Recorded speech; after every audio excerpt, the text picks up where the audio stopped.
Hello friends, इस video का topic है एडीएच एंड अल्डोस्टेरॉन। ये दो हार्मोन्स है और जस्ट लाइक ट्विन ब्रदर्स जिनमें हम हमेशा अक्सर मिक्सअप कर जाते हैं, कौन क्या है पहचानने में नहीं आता। मैंने अक्सर देखा है कि स्टूडेंट्स इन दो हार्मोन्स में भी हॉरिबल मिक्सअप कर देते हैं। वो क्या मिक्सअप है, वो मिक्सअप क्यों होता है और आपको क्या याद रखना है, ये हम इस वीडियो में जानने वाले हैं। सबसे पहले देखते हैं कि ये मिक्सअप क्या है। देखिए, अक्सर स्टूडेंट्स ये कहते हैं कि एडीएच वाटर का रीएब्सॉर्प्शन करता है इनटू द ब्लड, तो एडीएच ब्लड वॉल्यूम को बढ़ाता होगा क्योंकि वाटर इंक्रीज हो रहा है ना ब्लड में, तो ब्लड वॉल्यूम बढ़ाता होगा। So ADH must be the regulator of blood volume. और दूसरी तरफ वो ये भी सोचते हैं कि अल्डोस्टेरॉन रीएब्सॉर्ब्स सोडियम, और अगर सोडियम का रीएब्सॉर्प्शन हो रहा है और क्योंकि sodium is the major determinant of osmolality, therefore aldosterone का काम प्लाज्मा ऑस्मोलैलिटी से लिंक्ड होगा, वो ऑस्मोलैलिटी को रेगुलेट करता होगा। इस तरीके का मिक्सअप होता है। तो सबसे पहले ये बात आप जान लो कि ये मिक्सअप है, ये करेक्ट थिंकिंग नहीं है, ये करेक्ट कॉन्सेप्ट नहीं है। तो अब जान लेते हैं कि करेक्ट कॉन्सेप्ट क्या है। सबसे पहले ऑस्मोलैलिटी और ब्लड वॉल्यूम, इन दोनों के बारे में जानते हैं। ऑस्मोलैलिटी क्या है?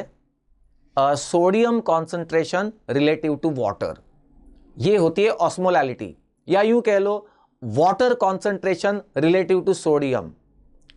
फॉर एग्जांपल, किसी वजह से वाटर कम हो गया प्लाज्मा में से, तो अब सोडियम ज्यादा और वाटर कम, इसका मतलब अब प्लाज्मा बन गया हाइपरटोनिक। या किसी वजह से प्लाज्मा में बहुत सारा वाटर रिटेन हुआ है, अब सोडियम कम और रिलेटिवली वाटर ज्यादा, इसका मतलब अब प्लाज्मा जो है वो हाइपोटोनिक हुआ है। तो सबसे पहली बात ये समझ लो कि ऑस्मोलैलिटी का जो केंद्र बिंदु है वो water concentration relative to sodium है, और उस वजह से उसका मेन रेगुलेटर कौन होगा? एडीएच, क्योंकि एडीएच जो है वो वाटर की मूवमेंट करा के ऑस्मोलैलिटी को रेगुलेट करेगा।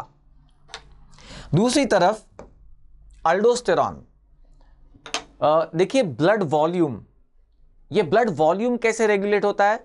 By the movement of sodium, क्योंकि जहां पर भी सोडियम मूव करेगा वहां वहां उसके पीछे पीछे वाटर चला जाएगा, और क्योंकि सोडियम है तो वो उस वाटर को बाइंड करके रखेगा वहां पे। बाइंड मतलब नॉट लिटरली, लेकिन वहां पे वाटर को वो जमा रखेगा, और उस वजह से ब्लड वॉल्यूम बढ़ेगा और ब्लड प्रेशर बढ़ेगा। और इसलिए उसका मेजर रेगुलेटर कौन? Aldosterone. Okay, please understand this, sodium is reabsorbed under the influence of aldosterone, ये ठीक है, और sodium is the major contributor to the plasma osmolality, ये भी ठीक है। लेकिन अल्डोस्टेरॉन सिर्फ सोडियम की मूवमेंट नहीं कराता, सोडियम के पीछे पीछे वाटर भी चला जाता है, और इसलिए ऑस्मोलैलिटी चेंज नहीं करती, ऑस्मोलैलिटी रेगुलेट नहीं होती बाय अल्डोस्टेरॉन, बट हां वो वाटर जाके वहां जम जाएगा, या जम जाएगा मतलब वहां पे जमा हो जाएगा सोडियम की वजह से, और उस वजह से ब्लड वॉल्यूम और ब्लड प्रेशर चेंज होगा या इंक्रीज होगा। So that will be the effect of aldosterone action. तो इसलिए एक बार फिर से दोहराते हैं, ADH regulates the osmolality by causing movement of water. Aldosterone regulates the blood volume and blood pressure. Blood volume and blood pressure they go hand in hand. ये भी याद रखना, जब blood volume बढ़ेगा तो उसकी वजह से blood pressure भी बढ़ेगा। तो aldosterone regulates the blood volume and blood pressure by causing the movement of sodium and also the water. Sodium, okay, aldosterone causes movement of sodium, और सोडियम की वजह से उसके पीछे पीछे वाटर चला जा रहा है, ये आपको याद रखना होगा। एडीएच जो है वो एक्सक्लूसिवली वाटर की मूवमेंट करा रहा है, अल्डोस्टेरॉन जो है वो एक्सक्लूसिवली सोडियम की मूवमेंट कराता है, और उस सोडियम की वजह से वाटर मूव करता है। और क्योंकि सोडियम के साथ वाटर आया तो ऑस्मोलैलिटी चेंज नहीं होगी, लेकिन हाँ ब्लड वॉल्यूम और ब्लड प्रेशर चेंज होगा under the action of aldosterone. तो चलिए अब देखते हैं कि ये एक्शंस होती कैसी है। एडीएच से स्टार्ट करते हैं। अगर हमारा प्लाज्मा हाइपरटोनिक हुआ है किसी वजह से, हाइपरटोनिक प्लाज्मा मतलब पता है आपको, सोडियम और water less, sodium more, this is hypertonic plasma. अब ये प्लाज्मा घूमते घामते हाइपोथैलेमस में चला जाएगा। हाइपोथैलेमस में जो न्यूरॉन्स में मेम्ब्रेन में जो ऑस्मो रिसेप्टर्स है वो उसको सेंस कर लेंगे कि भाई प्लाज्मा अब हाइपरटोनिक या हाइपर ऑस्मोलर हुआ है, और वो फिर एडीएच को रिलीज करवा देंगे from the posterior pituitary gland. ये एडीएच घूमते घामते चला जाएगा किडनी के पास, और कलेक्टिंग डक्ट से ये एडीएच जो है वो वाटर को रीएब्सॉर्ब करवा देगा। अब देखो स्टार्टिंग पॉइंट क्या था, मोर सोडियम लेस वाटर। अब ये वाटर रीएब्सॉर्ब होने से टोनिसिटी या ऑस्मोलैलिटी नॉर्मलाइज हो गई, नॉर्मल पे आ गई ऑस्मोलैलिटी। तो एडीएच इस तरीके से वाटर की मूवमेंट करा के ऑस्मोलैलिटी को नॉर्मलाइज कराता है। जबकि अल्डोस्टेरॉन की एक्शन क्या है, अल्डोस्टेरॉन की एक्शन कुछ इस तरीके से होती है, जब ब्लड वॉल्यूम और उस वजह से ब्लड प्रेशर फॉल हुआ है तो उसे सेंस करने वाले वॉल्यूम सेंसर्स या वॉल्यूम रिसेप्टर्स बॉडी में कुछ जगह पे है। जैसे हार्ट में कुछ वॉल्यूम सेंसर्स है, मेजर वेसल्स में कुछ वॉल्यूम सेंसर्स है, रीनल आर्टरी में भी कुछ वॉल्यूम सेंसर्स है, और ये वॉल्यूम सेंसर्स सेंस कर लेते हैं कि plasma volume, circulating blood volume कम हुआ है, and then the JG cell in the kidney, it will secrete the enzyme rennin.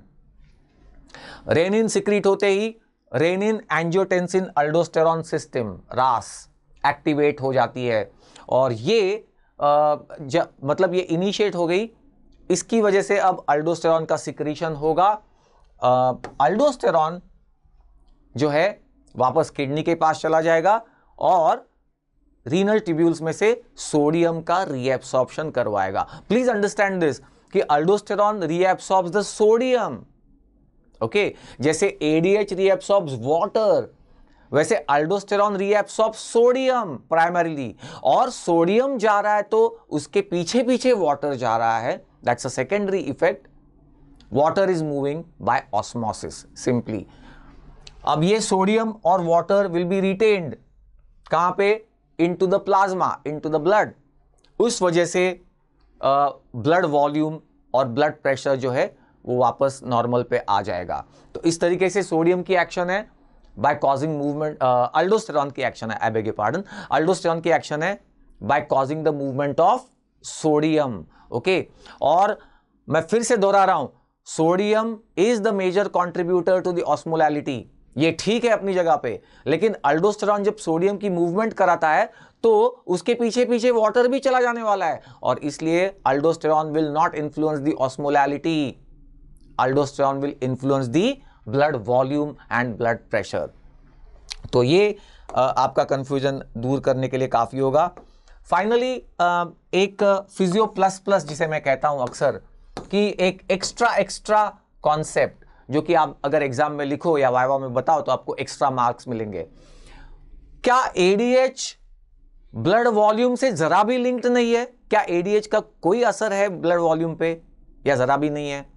क्योंकि वाटर को रीएब्सॉर्ब करवा रहा है, वाटर जा रहा है ब्लड में और प्लाज्मा में, तो ब्लड का वॉल्यूम एक्सपांड नहीं होता क्या? वेल, कुछ कंडीशंस में है, जैसे कि second stage of circulatory shock. यहां पे एडीएच की action on the blood volume is an important action. देखिए क्यों। लेट्स से हेमरेजिक या हाइपोवॉल्यूमिक शॉक है, ब्लड वॉल्यूम काफी कम हुआ है, लेकिन ऑस्मोलैलिटी जो है ब्लड की, प्लाज्मा की, वो नॉर्मल है, वो चेंज नहीं हुई है। अब ये जो है it will initiate all the other mechanisms also, यानी ब्लड वॉल्यूम और ब्लड प्रेशर को वापस नॉर्मल के लाने के लिए जितने भी मैकेनिज्म्स है वो सब तो एक्टिवेट होंगे ही, एडीएच भी एक्टिवेट होगा, ओके। और एडीएच जो है वो अपना काम करेगा, it will reabsorb the water from the collecting duct. इससे क्या होगा कि वॉल्यूम थोड़ा सा नॉर्मल पे आ जाएगा, ब्लड वॉल्यूम नॉर्मल पे आ जाएगा, लेकिन हमारी स्टार्टिंग पॉइंट क्या था इसमें,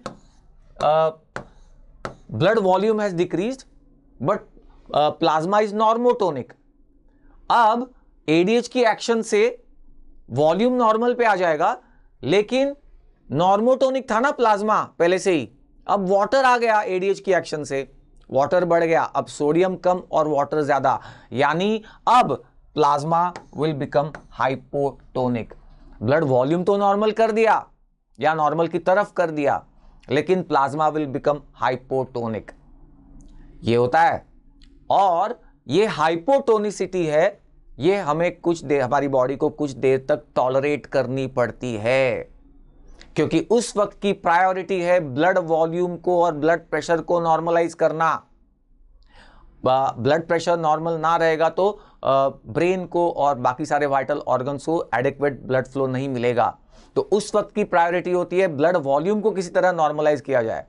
तो एडीएच भी काम करता है in addition to other factors, और एडीएच के काम करने से मदद तो मिलती है ब्लड वॉल्यूम और ब्लड प्रेशर नॉर्मल पे आने पे, लेकिन प्लाज्मा हाइपोटोनिक होता है और बॉडी को ये हाइपोटोनिसिटी कुछ देर तक टॉलरेट करनी पड़ती है, क्योंकि प्रायोरिटी है ब्लड वॉल्यूम को सेट करना। तो ऐसी कंडीशन है जहां पे हाँ एडीएच और वॉल्यूम का कुछ कनेक्शन है, जैसे कि second stage of circulatory shock. लेकिन अदरवाइज समरीली एक बार फिर से ADH equal to reabsorption of water and that is a regulator of osmolality. Aldosterone equal to regulation of blood volume and blood pressure, and that is by reabsorption of sodium. Sodium and sodium की वजह से water movement होती है by osmosis.